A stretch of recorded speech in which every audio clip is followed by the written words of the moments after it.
1 Coríntios, capítulo 11. Tornem-se meus imitadores, como eu sou de Cristo. Instruções sobre a adoração. Eu os elogio por se lembrarem de mim em tudo e por se apegarem às tradições exatamente como eu as transmiti a vocês. Quero, porém, que entendam que o cabeça de todo homem é Cristo, e o cabeça da mulher é o homem, e o cabeça de Cristo é Deus. Todo homem que ora ou profetiza com a cabeça coberta desonra sua cabeça, e toda mulher que ora ou profetiza com a cabeça descoberta desonra sua cabeça, pois é como se a tivesse rapada. Se a mulher não cobre a cabeça, deve também cortar o cabelo. Se, porém, é vergonhoso para a mulher ter o cabelo cortado ou rapado, ela deve cobrir a cabeça. O homem não deve cobrir a cabeça, visto que ele é a imagem e glória de Deus. Mas a mulher é glória do homem. Pois o homem não se originou da mulher, mas a mulher do homem. Além disso, o homem não foi criado por causa da mulher, mas a mulher por causa do homem. Por essa razão e por causa dos anjos, a mulher deve ter sobre a cabeça um sinal de autoridade. No Senhor, todavia, a mulher não é independente do homem, nem o homem independente da mulher. Pois assim como a mulher proveio do homem, também o homem nasce da mulher. Mas tudo provém de Deus. Julguem entre vocês mesmos. É apropriado a uma mulher orar a Deus com a cabeça descoberta? A própria natureza das coisas não lhes ensina que é uma desonra para o homem ter cabelos compridos e que o cabelo comprido é uma glória para a mulher? Pois o cabelo comprido foi-lhe dado como manto. Mas se alguém quiser fazer polêmica a esse respeito, nós não temos esse costume, nem as igrejas de Deus. A ceia do Senhor. Entretanto, nisto que lhes vou dizer, não os elogio, pois as reuniões de vocês mais fazem mal do que bem. Em primeiro lugar, ouço que quando vocês se reúnem como igreja, há divisões entre vocês, e até certo ponto eu o creio, pois é necessário que haja divergência entre vocês, para que sejam conhecidos quais dentre vocês são aprovados. Quando vocês se reúnem, não é para comer a ceia do Senhor, porque cada um come sua própria ceia sem esperar pelos outros. Assim, enquanto um fica com fome, outro se embriaga. Será que vocês não têm casa onde comer e beber? Ou desprezam a igreja de Deus e humilham os que nada têm? Que lhes direi? Eu os elogiarei por isso? Certamente que não. Pois recebi do Senhor o que também lhes entreguei. Que o Senhor Jesus, na noite em que foi traído, tomou o pão e, tendo dado graças, partiu-o e disse: Isto é o meu corpo, que é dado em favor de vocês. Façam isto em memória de mim. Da mesma forma, depois da ceia, ele tomou o cálice e disse: Este cálice é a nova aliança do meu sangue. Façam isso sempre que o beberem em memória de mim. Porque sempre que comerem deste pão e beberem deste cálice, vocês anunciam a morte do Senhor até que ele venha. Portanto, todo aquele que comer o pão ou beber o cálice do Senhor indignamente será culpado de pecar contra o corpo e o sangue do Senhor. Examine-se cada um a si mesmo, e então coma do pão e beba do cálice. Pois quem come e bebe sem discernir o corpo do Senhor, come e bebe para sua própria condenação. Por isso há entre vocês muitos fracos e doentes, e vários já dormiram. Mas se nós tivéssemos o cuidado de examinar a nós mesmos, não receberíamos juízo. Quando, porém, somos julgados pelo Senhor, estamos sendo disciplinados para que não sejamos condenados com o mundo. Portanto, meus irmãos, quando vocês se reunirem para comer, esperem um pelos outros. Se alguém estiver com fome, coma em casa, para que quando vocês se reunirem, isso não resulte em condenação. Quanto ao mais, Quando eu for, lhes darei instruções.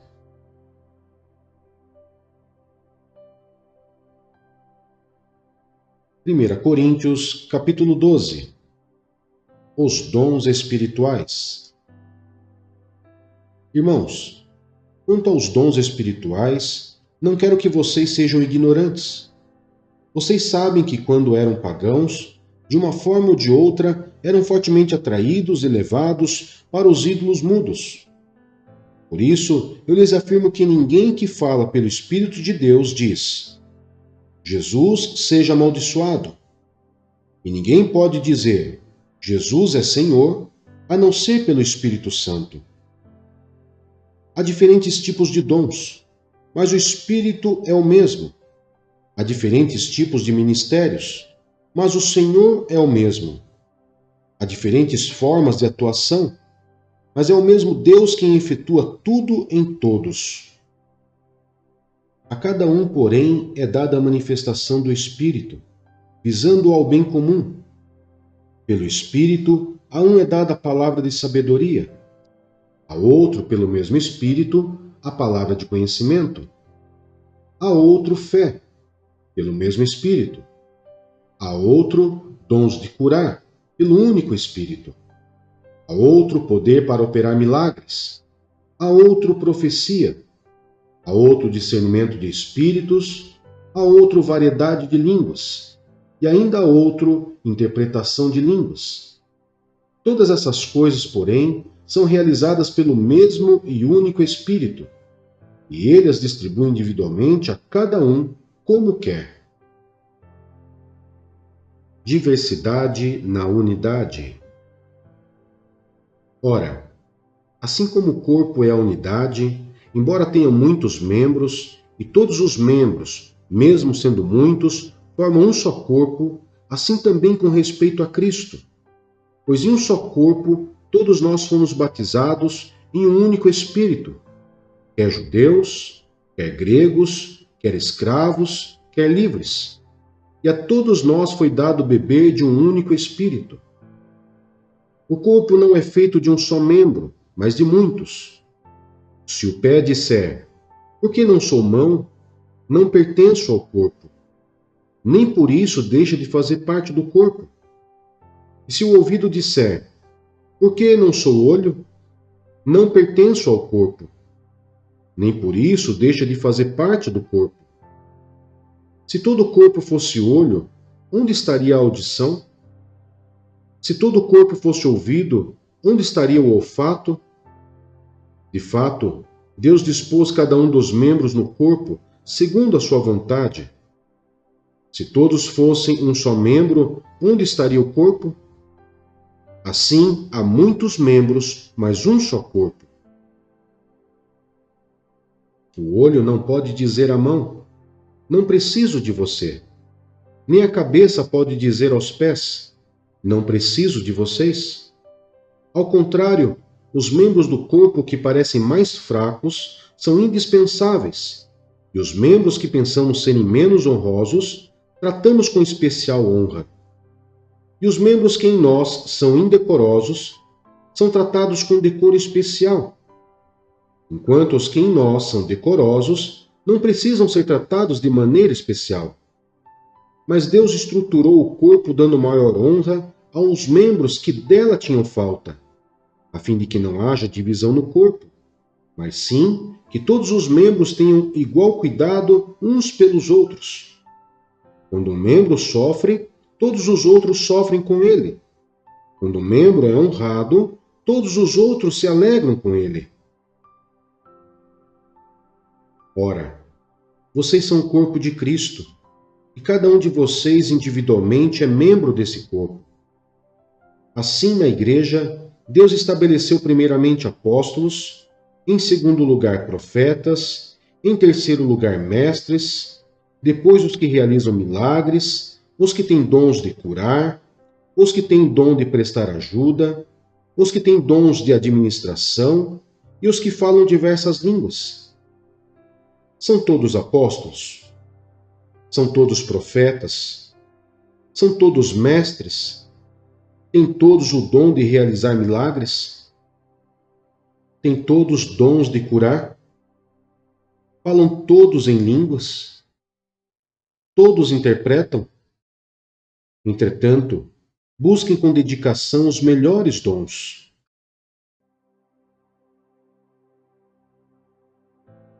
1 Coríntios, capítulo 13.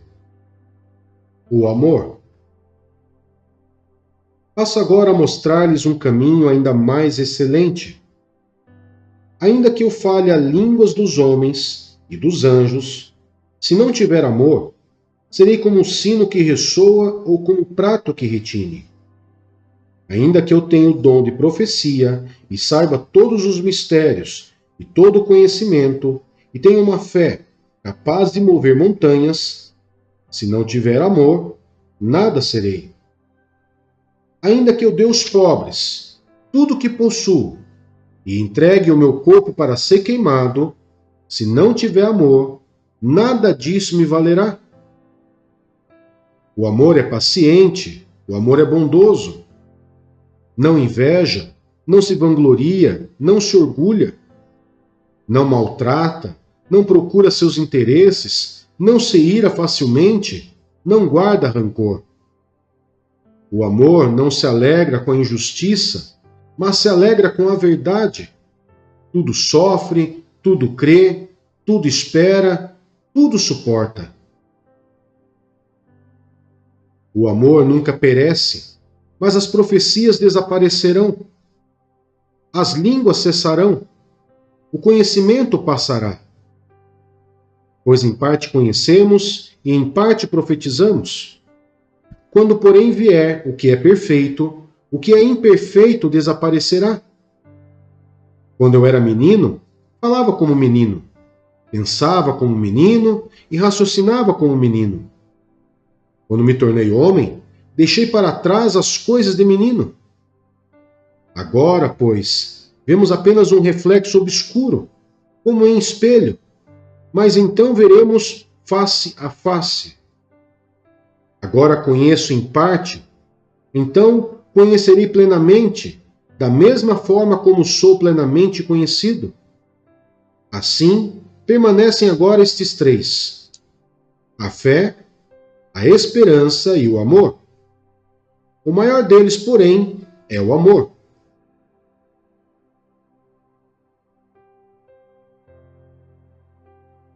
Primeira Coríntios, capítulo 14.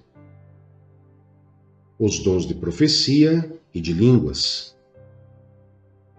Sigam o caminho do amor e busquem com dedicação os dons espirituais, principalmente o dom de profecia. Pois quem fala em uma língua não fala aos homens, mas a Deus. De fato, ninguém o entende, e em espírito fala mistérios. Mas quem profetiza o faz para edificação, encorajamento e consolação dos homens. Quem fala em língua, a si mesmo se edifica, mas quem profetiza, edifica a igreja. Gostaria que todos vocês falassem em línguas, mas prefiro que profetizem. Quem profetiza é maior do que aquele que fala em línguas, a não ser que as interprete, para que a igreja seja edificada. Agora, irmãos, se eu for visitá-los e falar em línguas, em que lhes seria útil, a não ser que lhes leve alguma revelação, ou conhecimento, ou profecia, ou doutrina?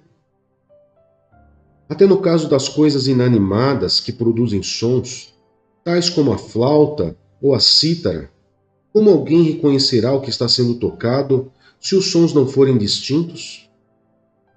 Além disso, se a trombeta não emitir um som claro, quem se preparará para a batalha? Assim acontece com vocês. Se não proferirem palavras compreensíveis com a língua, como alguém saberá o que está sendo dito? Vocês estarão simplesmente falando ao ar. Sem dúvida, há diversos idiomas no mundo. Todavia, nenhum deles é sem sentido. Portanto, se eu não entender o significado do que alguém está falando, serei estrangeiro para quem fala, e ele estrangeiro para mim. Assim acontece com vocês, visto que estão ansiosos por terem dons espirituais. Procurem crescer naqueles que trazem a edificação para a igreja. Por isso, quem fala em uma língua, ore para que a possa interpretar. Pois se oro em uma língua, meu espírito ora, mas a minha mente fica infrutífera. Então o que farei? Orarei com o espírito, mas também orarei com entendimento. Cantarei com o espírito, mas também cantarei com entendimento. Se você estiver louvando a Deus em espírito, como poderá aquele que está entre os não instruídos dizer o Amém, a sua ação de graça, e visto que não sabe o que você está dizendo? Pode ser que você esteja dando graças muito bem, mas o outro não é edificado. Dou graças a Deus por falar em línguas mais do que todos vocês. Todavia, na igreja prefiro falar 5 palavras compreensíveis para instruir os outros, a falar 10.000 palavras em uma língua. Irmãos, deixe de pensar como crianças. Com respeito ao mal, sejam crianças, mas quanto ao modo de pensar, sejam adultos. Pois está escrito na lei: por meio de homens de outras línguas e por meio de lábios de estrangeiros, falarei a este povo. Mas, mesmo assim, eles não me ouvirão, diz o Senhor. Portanto, as línguas são um sinal para os descrentes, e não para os que creem. A profecia, porém, é para os que creem, não para os descrentes. Assim, se toda a igreja se reunir e todos falarem em línguas, e entrarem alguns não instruídos ou descrentes, não dirão que vocês estão loucos? Mas se entrar algum descrente ou não instruído, quando todos estiverem profetizando, ele por todos será convencido de que é pecador e por todos será julgado, e os segredos do seu coração serão expostos. Sim, ele se prostrará, rosto em terra, e adorará a Deus, exclamando: Deus realmente está entre vocês. Ordem no culto. Portanto, que diremos, irmãos? Quando vocês se reúnem, cada um de vocês tem um salmo, ou uma palavra de instrução, uma revelação, uma palavra em uma língua ou uma interpretação. Tudo seja feito para a edificação da igreja. Se, porém, alguém falar em língua, devem falar 2, no máximo 3, e alguém deve interpretar. Se não houver intérprete, fique calado na igreja, falando consigo mesmo e com Deus. Tratando-se de profetas, falem 2 ou 3, e os outros julguem cuidadosamente o que foi dito.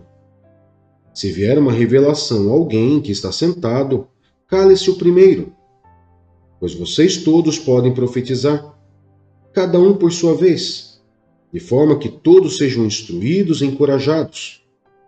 O espírito dos profetas está sujeito aos profetas, pois Deus não é Deus de desordem, mas de paz. Como em todas as congregações dos santos, permaneçam as mulheres em silêncio nas igrejas, pois não lhes é permitido falar. Antes, permaneçam em submissão, como diz a lei.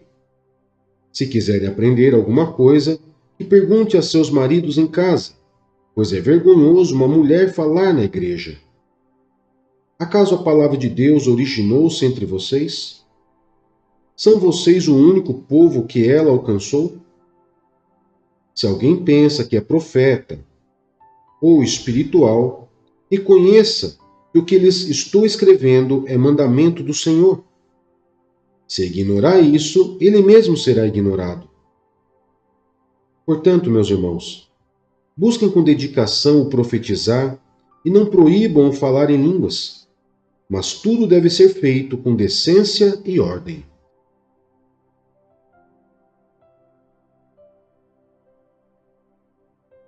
Hebreus, capítulo 7.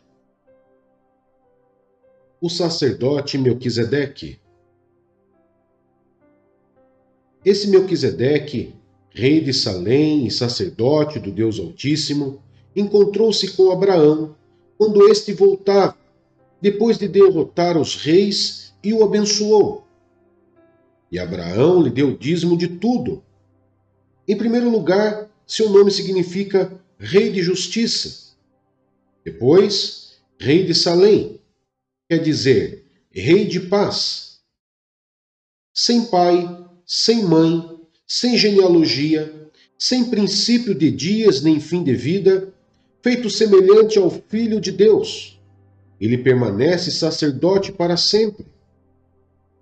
Considere a grandeza deste homem. Até mesmo o patriarca Abraão lhe deu o dízimo dos despojos. A lei requer dos sacerdotes, dentre os descendentes de Levi, que recebam o dízimo do povo, isto é, dos seus irmãos, embora estes sejam descendentes de Abraão. Este homem, porém, que não pertencia à linhagem de Levi, recebeu os dízimos de Abraão e abençoou aquele que tinha as promessas. Sem dúvida alguma, o inferior é abençoado pelo superior. No primeiro caso, quem recebeu o dízimo são homens mortais. No outro caso, é aquele de quem se declara que vive. Pode-se até dizer que Levi, que recebe os dízimos, entregou-os por meio de Abraão, pois quando Melquisedeque se encontrou com Abraão, Levi ainda não havia sido gerado. Jesus é semelhante a Melquisedeque? Se fosse possível alcançar a perfeição por meio do sacerdócio levítico, visto que em sua vigência o povo recebeu a lei, por que haveria ainda necessidade de se levantar outro sacerdote, segundo a ordem de Melquisedeque e não de Arão? Certo é que, quando há mudança de sacerdócio, é necessário que haja mudança de lei. Ora, aquele de quem se dizem essas coisas pertencia a outra tribo, a qual ninguém jamais havia servido diante do altar. Pois é bem conhecido que o nosso Senhor, descendente de Judá, tribo da qual Moisés nada fala quanto a sacerdócio. O que acabamos de dizer fica ainda mais claro quando aparece outro sacerdote semelhante a Melquisedeque, alguém que se tornou sacerdote não por regras relativas a linhagens, mas segundo o poder de uma vida indestrutível. Enquanto sobre ele é afirmado: Tu és sacerdote para sempre, segundo a ordem de Melquisedeque. A ordenança anterior é revogada, porque era fraca e inútil, pois a lei não havia aperfeiçoado coisa alguma, sendo introduzida uma esperança superior, pela qual nos aproximamos de Deus. E isso não aconteceu sem juramento. Outros se tornaram sacerdotes sem qualquer juramento, mas ele se tornou sacerdote com juramento, quando Deus lhe disse: O Senhor jurou e não se arrependerá. Tu és sacerdote para sempre. Jesus tornou-se por si mesmo a garantia de uma aliança superior. Ora, daqueles sacerdotes tem havido muitos, porque a morte os impede de continuar em seu ofício. Mas, visto que vive para sempre, Jesus tem um sacerdote permanente. Portanto, ele é capaz de salvar definitivamente aqueles que, por meio dele, aproximam-se de Deus, pois vive sempre para interceder por eles. É de um sumo sacerdote como este que precisávamos, santo, inculpável, puro, separado dos pecadores, exaltado acima dos céus. Ao contrário dos outros sumos sacerdotes, ele não tem necessidade de oferecer sacrifício dia após dia, primeiro por seus próprios pecados e depois pelos pecados do povo. E ele o fez uma vez por todas, quando a si mesmo se ofereceu, pois a lei constitui sumos sacerdotes a homens que têm fraquezas, mas o juramento, que veio depois da lei, constitui o Filho perfeito para sempre.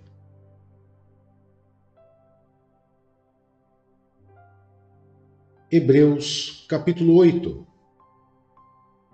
o sumo sacerdote de uma nova aliança. O mais importante do que estamos tratando é que temos um sumo sacerdote como esse, o qual se assentou à direita do trono da majestade nos céus e serve no santuário, no verdadeiro tabernáculo que o Senhor erigiu, e não o homem. Todo sumo sacerdote é constituído para apresentar ofertas e sacrifícios, e por isso era necessário que também este tivesse algo a oferecer. Se ele estivesse na terra, nem seria sumo sacerdote, visto que já existem aqueles que apresentam as ofertas prescritas pela lei. Eles servem num santuário que é cópia e sombra daquele que está nos céus, já que Moisés foi avisado quando estava para construir o tabernáculo. Tenham cuidado de fazer tudo segundo o modelo que lhe foi mostrado no monte. Agora, porém, o ministério que Jesus recebeu é superior ao deles, assim como também a aliança da qual ele é mediador é superior à antiga, sendo baseada em promessas superiores. Pois se aquela primeira aliança fosse perfeita, não seria necessário procurar lugar para outra. Deus, porém, achou o povo em falta e disse: Estão chegando os dias, declara o Senhor, quando farei uma nova aliança com a comunidade de Israel e com a comunidade de Judá. Não será como a aliança que fiz com seus antepassados, quando os tomei pela mão para tirá-los do Egito, visto que eles não permaneceram fiéis à minha aliança. E eu me afastei deles, diz o Senhor. Esta é a aliança que farei com a comunidade de Israel depois daqueles dias, declara o Senhor. Porei minhas leis em sua mente e as escreverei em seu coração. Serei o seu Deus e eles serão o meu povo. Ninguém mais ensinará ao seu próximo, nem o seu irmão, dizendo: Conheça o Senhor, porque todos eles me conhecerão, desde o menor até o maior. Porque eu lhes perdoarei a maldade e não me lembrarei mais dos seus pecados. Chamando nova esta aliança, ele tornou antiquada a primeira, e o que se torna antiquado e envelhecido está a ponto de desaparecer.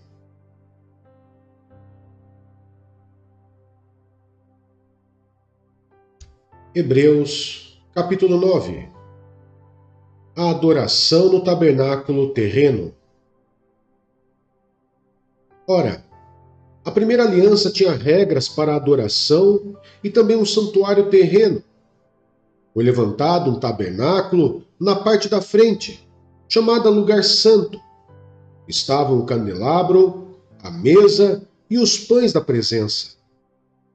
Por trás do segundo véu havia a parte chamada Lugar Santíssimo, onde se encontrava o altar de ouro para o incenso e a arca da aliança, totalmente revestida de ouro. Nesta arca estava o vaso de ouro contendo o maná, a vara de Arão que floresceu e as tábuas da aliança. Acima da arca estavam os querubins da glória, que com sua sombra cobriam a tampa da arca. A respeito dessas coisas, não cabe agora falar detalhadamente. Estando tudo assim preparado, os sacerdotes entravam regularmente no lugar santo do tabernáculo para exercer o seu ministério.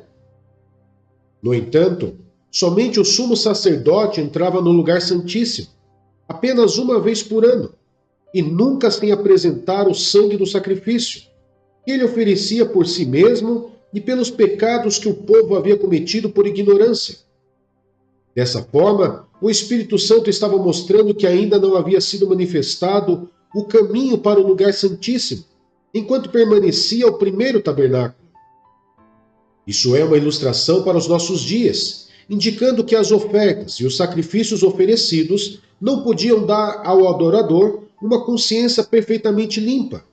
Eram apenas prescrições que tratavam de comida e bebida e de várias cerimônias de purificação com água. Essas ordenanças exteriores foram impostas até o tempo da nova ordem. O sangue de Cristo.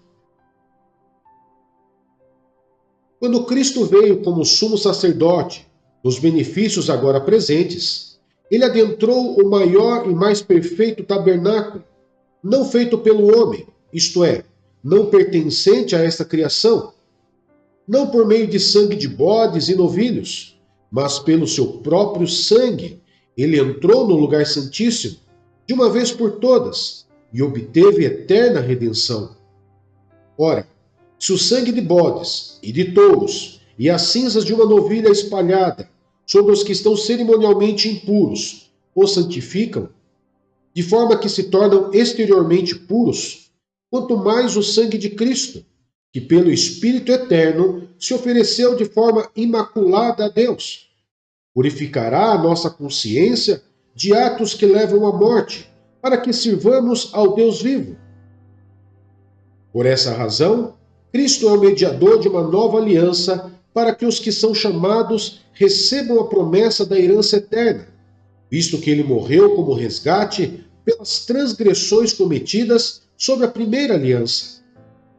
No caso de um testamento, é necessário que se comprove a morte daquele que o fez, pois um testamento só é validado no caso de morte, uma vez que nunca vigora enquanto está vivo quem o fez. Por isso, nem a primeira aliança foi sancionada sem sangue. Quando Moisés terminou de proclamar todos os mandamentos da lei a todo o povo, levou sangue de novilhos e de bodes, e também água, lã vermelha e ramos de sopo, e aspergiu o próprio livro e todo o povo, dizendo: Este é o sangue da aliança que Deus ordenou que vocês obedeçam. Da mesma forma, aspergiu com o sangue o tabernáculo e todos os utensílios das suas cerimônias. De fato, segundo a lei, quase todas as coisas são purificadas com sangue, e sem derramamento de sangue não há perdão. Portanto, era necessário que as cópias das coisas que estão nos céus fossem purificadas com esses sacrifícios, mas as próprias coisas celestiais com sacrifícios superiores. Pois Cristo não entrou em santuário feito por homens, uma simples representação do verdadeiro. Ele entrou dos céus, para agora se apresentar diante de Deus em nosso favor. Não, porém, para se oferecer repetidas vezes, à semelhança do sumo sacerdote que entra no lugar santíssimo todos os anos, com sangue alheio. Se assim fosse, Cristo precisaria sofrer muitas vezes, desde o começo do mundo. Mas agora ele apareceu uma vez por todas, no fim dos tempos, para aniquilar o pecado mediante o sacrifício de si mesmo. Da mesma forma, como o homem está destinado a morrer uma só vez e depois disso enfrentar o juízo, assim também Cristo foi oferecido em sacrifício uma única vez, para tirar os pecados de muitos, e aparecerá a segunda vez, não para tirar o pecado, mas para trazer salvação aos que o aguardam.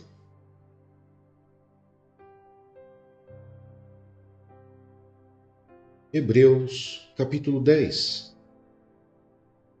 O sacrifício de Cristo é definitivo. A lei traz apenas uma sombra dos benefícios que hão de vir, e não a sua realidade.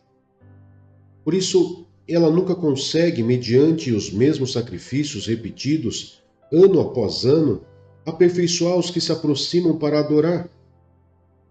Se pudesse fazê-lo, não deixariam de ser oferecidos, pois os adoradores, tendo sido purificados uma vez por todas, não mais se sentiram culpados de seus pecados. Contudo, esses sacrifícios são uma recordação anual dos pecados, pois é impossível que o sangue de touros e bodes tire pecados. Por isso, quando Cristo veio ao mundo, disse: Sacrifício e oferta não quiseste, mas um corpo me preparaste. De holocaustos e ofertas pelo pecado não te agradaste. Então eu disse: Estou, no livro está escrito a meu respeito. Vim para fazer a tua vontade, ó Deus. Primeiro ele disse: Sacrifícios, ofertas, holocaustos e ofertas pelo pecado não quiseste, nem deles te agradaste. os quais eram feitos conforme a lei. Então acrescentou: Aqui estou, vim para fazer a tua vontade. Ele cancela o primeiro para estabelecer o segundo. Pelo cumprimento dessa vontade fomos santificados, por meio do sacrifício do corpo de Jesus Cristo, oferecido uma vez por todas. Dia após dia, todo sacerdote apresenta-se e exerce os seus deveres religiosos. Repetidamente, oferece os mesmos sacrifícios, que nunca podem remover os pecados. Mas quando este sacerdote acabou de oferecer, para sempre, um único sacrifício pelos pecados, assentou-se à direita de Deus. Daí em diante, ele está esperando até que os seus inimigos sejam colocados como estrado dos seus pés, porque por meio de um único sacrifício, ele aperfeiçoou para sempre os que estão sendo santificados. O Espírito Santo também nos testifica a este respeito. Primeiro ele diz: Esta é a aliança que farei com eles depois daqueles dias, diz o Senhor. Porei as minhas leis em seu coração e as escreverei em sua mente. E acrescenta: Dos seus pecados e iniquidades não me lembrarei mais. Onde esses pecados foram perdoados, não há mais necessidade de sacrifício por eles. Um apelo à perseverança. Portanto, irmãos, temos plena confiança para entrar no lugar santíssimo pelo sangue de Jesus, por um novo e vivo caminho que ele nos abriu por meio do véu, isto é, do seu corpo. Temos, pois, um grande sacerdote sobre a casa de Deus. Sendo assim, aproximemo-nos de Deus com um coração sincero e com plena convicção de fé, tendo os corações aspergidos para nos purificar de uma consciência culpada e tendo os nossos corpos lavados com água pura. Apeguemo-nos com firmeza à esperança que professamos, pois aquele que prometeu é fiel, e consideremos uns aos outros para nos incentivarmos ao amor e às boas obras. Não deixemos de reunir-nos como igreja, segundo o costume de alguns, mas procuremos encorajar-nos uns aos outros, ainda mais quando vocês veem se aproximar o dia. Se continuarmos a pecar deliberadamente, depois que recebemos o conhecimento da verdade, já não resta sacrifício pelos pecados, mas tão somente uma terrível expectativa de juízo e de fogo intenso que consumirá os inimigos de Deus. Quem rejeitava a lei de Moisés morria sem misericórdia pelo depoimento de 2 ou 3 testemunhas. Com mais severo castigo, julgam vocês, merece aquele que pisou aos pés o Filho de Deus, profanou o sangue da aliança pelo qual ele foi santificado e insultou o Espírito da graça? Pois conhecemos aquele que disse: A mim pertence a vingança, eu retribuirei. E outra vez, o Senhor julgará o seu povo. Terrível coisa é cair nas mãos do Deus vivo. Lembrem-se dos primeiros dias, depois que vocês foram iluminados, quando suportaram muita luta e muito sofrimento. Algumas vezes, vocês foram expostos a insultos e tribulações. Em outras ocasiões, fizeram-se solidários com os que assim foram tratados. Vocês se compadeceram do que estavam na prisão e aceitaram alegremente o confisco dos seus próprios bens, pois sabiam que possuíam bens superiores e permanentes. Por isso, não abram mão da confiança que vocês têm. Ela será ricamente recompensada. Vocês precisam perseverar, de modo que, quando tiverem feito a vontade de Deus, recebam o que ele prometeu. Pois em breve, muito em breve, aquele que vem virá, e não demorará. Mas o meu justo viverá pela fé, e se retroceder, não me agradarei dele. Nós, porém, não somos dos que retrocedem e são destruídos, mas dos que creem e são salvos.